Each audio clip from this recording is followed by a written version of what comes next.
السلام عليكم ورحمة الله تعالى وبركاته.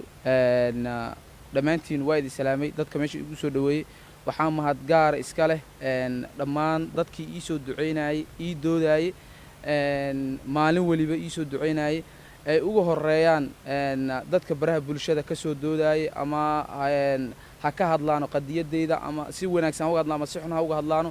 ay ahaayeen dad aniga xaggayga u soo jihaysan aad ugu mahadcelinaa dhamaantood waxaan kale u mahadcelinayaa dhamaan reer Soomaaliland walaalahay reer Hargeysa oo kaliya ma ahayn dadkii ila joogay gobolada Soomaaliland oo dhan waa leegaga imanayay oo waxa lagu imanayay saldhigii aan ku jiray wax allaala waxaan u baahanahayna waa leeyla joogay oo dadkayga ila joogay ma ahayn nin agoona oo meesha iskaga jirmaan ahayn nin dad lahbaan ahaa dadkayga la joogay garabkaygaan haystay dhammaan waxa uu madaclinayaa booliiska Soomaaliland oo si qurux badan igula dhaqmay oo iseexiyay meesha VIP-da saldhiga waxaan aad ugu madaclinayaa taliyaha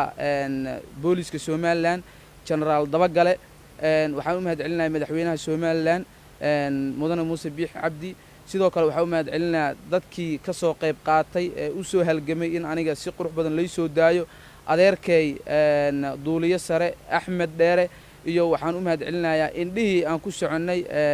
adeer Yaasiin iyo waxaan kale u mahadcelinayaa dhammaan dadkii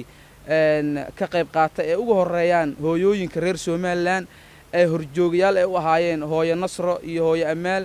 iyo hooyo Farax iyo dhammaan hooyooyinka reer Soomaaliland ayagana iga harin dhamaantood way mahadsan yihiin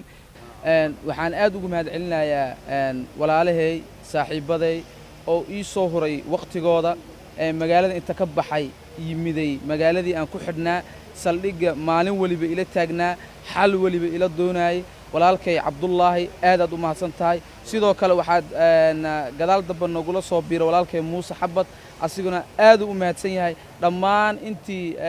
garab noo geysatay ayagana aad u mahadsan yihiin